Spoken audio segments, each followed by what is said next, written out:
ఏమిటి బాబు? మొదటి కేసులో నేను కాస్త తప్పు చేశాను. ఈనాటి నీ ఆశీర్వాదం ఫలించిందా? నువ్వు కోరుకున్న న్యాయానికి న్యాయం జరిగిందా? బాబు లేదా మర్చిపోయిందా? ఎందుకు ఇలా చేశావు? Come on tell me. సత్యాన్ని సమర్థించడం, న్యాయాన్ని కాపాడడం నేరవాడాలి. షడా, నువ్వు చేసింది ఒట్టి నేరం కాదు, ద్రోహం. డిఫెన్స్ లాయర్గా వెళ్ళి ప్రాసిక్యూషన్ తరపున వాదించావు. కోర్టు రూల్స్ ని సంప్రదాయాల్ని కాలదన్నావు. లాయర్ వృత్తికే ద్రోహం చేశావు. వృత్తికి ద్రోహం చేశానేమో కానీ ధర్మానికి మాత్రం నేను ద్రోహం చేయను. మీ మాటలు నమ్మి డబ్బులో వాడితే న్యాయం అనుకుని నా మొట్టమొదటి కేసు గెలిచాను. అందరూ పొగిడారు, మీరు మెచ్చుకున్నారు, నేను గర్వపడ్డాను. కానీ నా మూలంగా ఒక అమ్మాయికి నాకు బలైపోయింది. ఆ అమ్మాయి ఆత్మహత్య చేసుకుంది. ఆ పాపం నా గుండెలు ఇంకా దహిస్తూనే ఉంది. మళ్ళీ తెలిసి ఆ పాపం చేయమంటారా? ఆ పాపం నన్ను వేయమంటారా? చెప్పండి. Don't talk rubbish. అంతరాత్మను ఏడ్చేవాడివి, పాపంని గింజుకునేవాడివి. అసలు ఈ కేసు ఎందుకు ఒప్పుకున్నావు? నేను ఒప్పుకోకపోతే వాళ్ళు మరో లాయర్ దగ్గరికి వెళ్తారు. సత్యం సమాధి అవుతుంది, పాపం జైలు తీరుతుంది. అందుకే అలా జరగకూడదనే నేను ఒప్పుకున్నాను. అంటే వాళ్ళ నేరం నిరూపించి వాళ్ళకి శిక్ష వేయించాలని ఒప్పుకున్నావు అనమాట.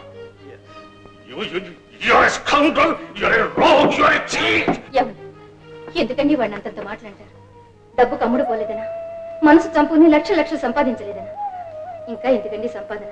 మీరు సంపాదించాలదు. బాబు నేను మనిషిగా బ్రతకనివ్వండి. వాడి మంచితనమే వాడిని కాపాడుతుంది. చెప్తా. మీ ఆవేశంలో మన శ్రీధర్ గొప్పతనాన్ని గ్రహించలేకపోతున్నారు. అతను సామాన్యుడండి. న్యాయానికి గొడుగు, నీతికి జెండా. చెప్తా. నా కేసు ఓడిపోయింది, ఓడిపోవాలి. మరి న్యాయం గెలవాలిగా. మరి బాబు, బుద్ధుడు పుట్టిన దేశంలో పుట్టినవాడిగా నువ్వు చేసిన పని మనసారా అభినందిస్తున్నాను. చెప్తా. ఇంతవరకు మీరు చెప్పేది చాలు, ఇక నేను చెప్పేది వినండి. చెప్తా. మీరు ఇచ్చిన 2 లక్షలు గుమాస్తా దగ్గర ఉంది, తీసుకెళ్ళండి. ఇంకెప్పుడు అన్యాయాన్ని వెనకేసుకొచ్చి గడప తప్పకండి. వెళ్ళండి. బావగారు చెప్తా. అక్కయ్య చూసావమ్మా, 2 లక్షలు నాకు తిరిగి వాపసు ఇస్తాట. ఏ కేసులు ఫీజు కాకపోతే పెళ్లి కట్టంగా ఉంచుకోవచ్చుగా. చెప్తా. లేకపోతే కవిత నేను ఎందుకు కన్నాను, ఎందుకు పెంచాను, కన్ని పిల్లగా ఇన్నాళ్ళు నేను ఎందుకు ఉంచాను చెప్తా. నువ్వు వెళ్ళిపోయావా, ఇంకెవరికి చెప్తాను? చెప్తా. హాయ్ సుబ్బారావు, హాస్టల్ నుంచి మాట్లాడుతున్నాను. అవును, చిక్ చిక్. ఏయ్, నిన్న ఎలా ఉందంటావా? Wonderful, fantastic. నీ నాక్, నీ కిక్ ఇంకెవ్వరికీ రాదు. ఏం స్పీడు. మొదలెట్టిన దగ్గర నుంచి చివరి దాకా ఒకటే మోత. ఓకే సరే, bye bye, cheerio. Oh hi daddy. ఎవడేవాడు? Football champion Subbarao daddy. My love, my life, my everything daddy. Lara, నీతో మాట్లాడాలి. హాస్టల్ ఎందుకు వచ్చావు డాడీ? నా కర్మకాలి నీలాంటి కూతురు కన్నాను గనక. కోర్టులో నా కేసు ఎలాగూ క్షౌరమైంది. నాకు మిగిలిన ఆశలా నీ కేసే. చెప్తా. నా కేసేమిటి డాడీ? చూడు, ఫుట్బాల్ వాడిని, గూటీ బెళ్ళవాడిని, గోలికేల వాడిని ప్రేమించకమ్మా. 8 కోట్ల ఆస్తి, 4 బిల్డింగులు, 2 కొబ్బరి తోటలు, మామిడి తోట. మీ బాస్ శ్రీధర్ లేడు, వాడిని ప్రేమించమ్మా. చెప్తా. How can it be daddy? Already ప్రేమించేశానే. ప్రేమించిన వాడిని పక్కన పెట్టు. నేను ప్రేమించాలి అంటున్న వాడిని నువ్వు ప్రేమించు. Impossible daddy. కావాలంటే ప్రేమించినట్టు నటిస్తా. చిక్ చిక్. ఇది నాకు చాలు తల్లి. చూడు, ఈ చిక్ చిక్కులు, జిగ్జిగ్గులు, బుగ్గుబుగ్గులు మీ బావతో చెప్పి మీ బావ నిన్ను ప్రేమించేటట్టు చేసుకో. చెప్తా. చిక్ చిక్. అంటే ఏమిట్రా? ఆ గోళికాయలో ఎవడండి? చింత చెట్టు కింద ఉంటాడు రా. చెప్తా. పద.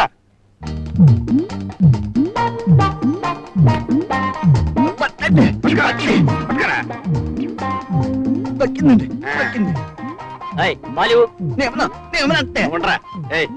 ఎవడయ్యా ఫుట్బాల్ సుబ్బారావుట? నేనే. ఏ? ఓహో, నువ్వేనా సుబ్బారావు? నీకు నా కూతురు కవిత తెలుసా? కవిత మై డార్లింగ్. డార్లింగ్ గిర్లింగ్ అన్నాడు పళ్ళు రాలిపోతాయి. మర్యాదగా మాట్లాడు. మీరా ఏమిటో నీకు ఇచ్చే మర్యాద? ఏ ముందు నా కూతురు కలిసిన, దాంతో మాట్లాడడానికి ప్రయత్నించిన, నిన్ను నీ బాల్ నీ గ్రౌండ్ లో కప్పెట్టేస్తా అని చెప్పడానికి వచ్చాను. జాగ్రత్తగా ఉండు. నువ్వు చెప్పరా. తప్పండి, తప్పండి. అంతే చచ్చిపోతావంతే, చచ్చిపోతావంతే, చచ్చిపోతావు, చచ్చిపోతావు.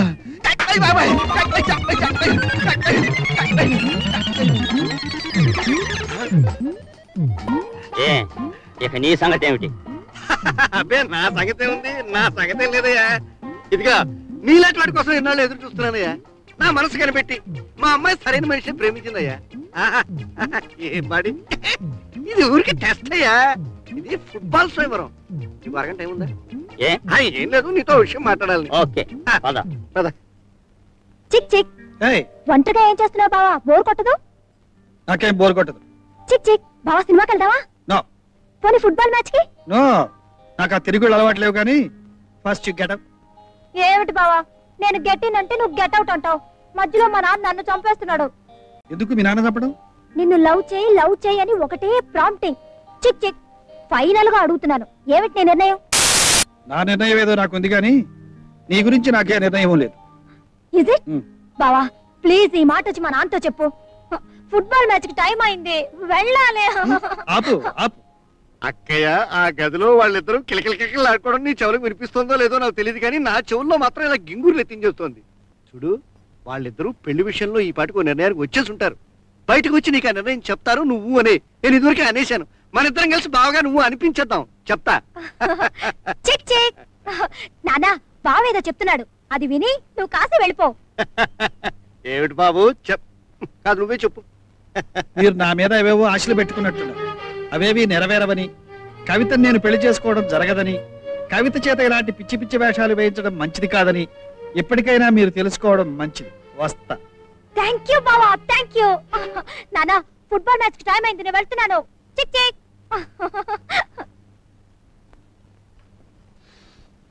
ఇక్కడ అంతా చక్కబెట్టేద్దామని అక్కడ ఉన్నదంతా అమ్ముకుని నాలుడు అంటూ వచ్చారు. ఆకాశానికి వేసిన ఉమ్ము మన ముఖం మీద పడ్డట్టు అంత చీ కొట్టేసేటండి. కోర్టులో ఇంత చేసేకాడు ఇంకా బతికున్నాడంటే వాడి మీద ప్రేమ కాదు, అభిమానం కాదు, చాలా అంతకన్నా కాదు.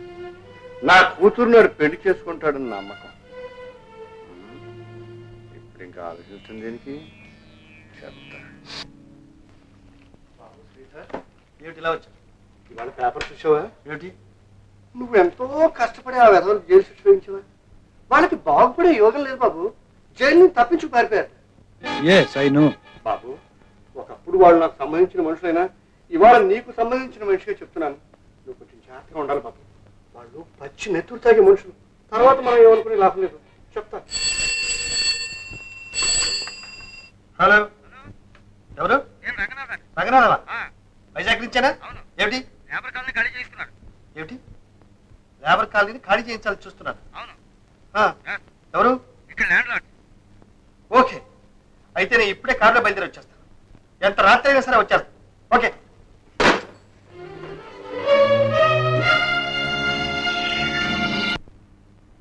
చిన్నబాబు, మీరు నాకింత చనువు ఇవ్వడం, మీతో పాటు సమానంగా చూసుకోవడం నాన్నగారికి తెలిస్తే ఏం చేస్తారు?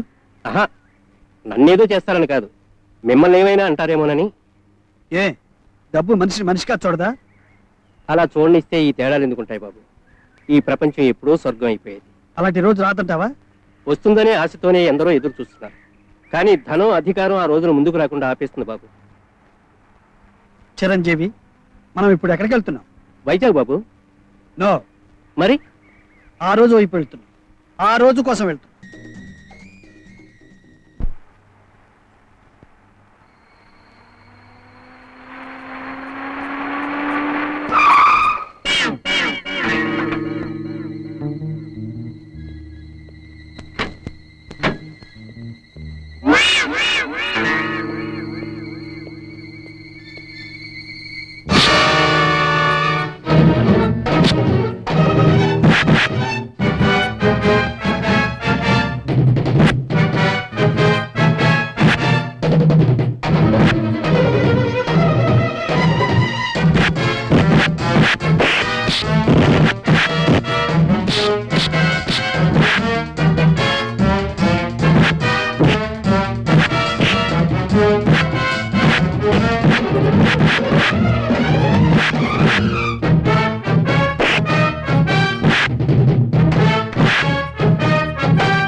చిన్నబాబు బాబు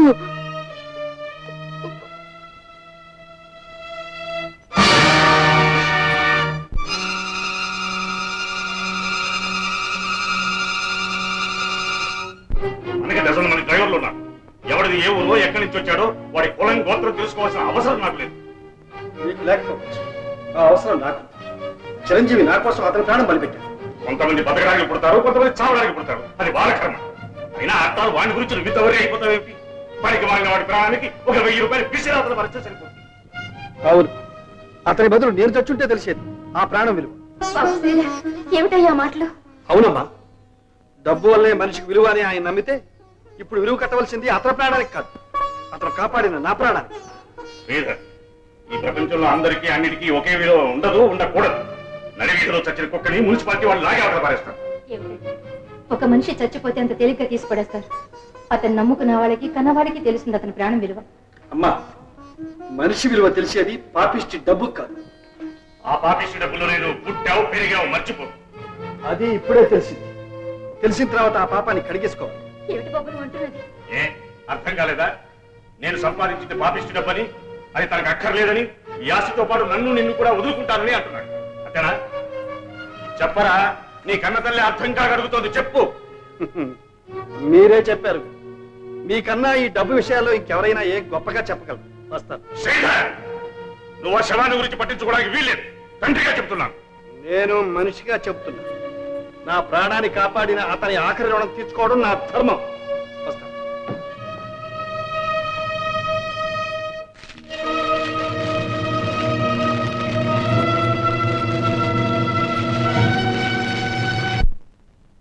చిరంజీవి, ఏ రుణం కోసం మనం కలిశాము?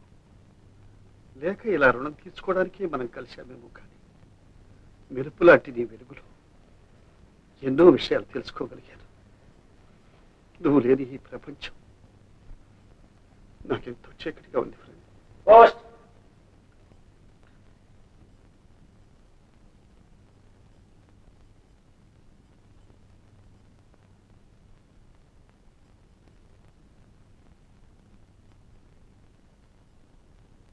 అన్నయ్య, అందరూ క్షేమం.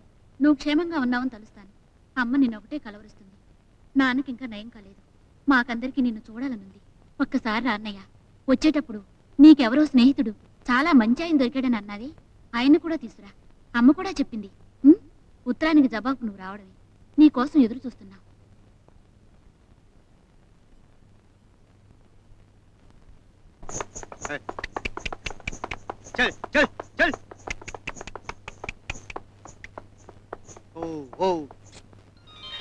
సరళా, చిన్నోడా, అన్నయ్య వచ్చాడరా.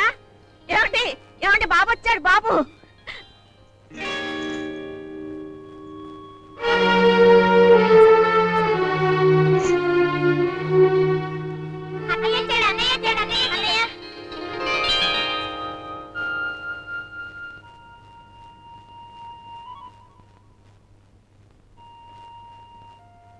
ఏమీ అనుకోవద్దండి.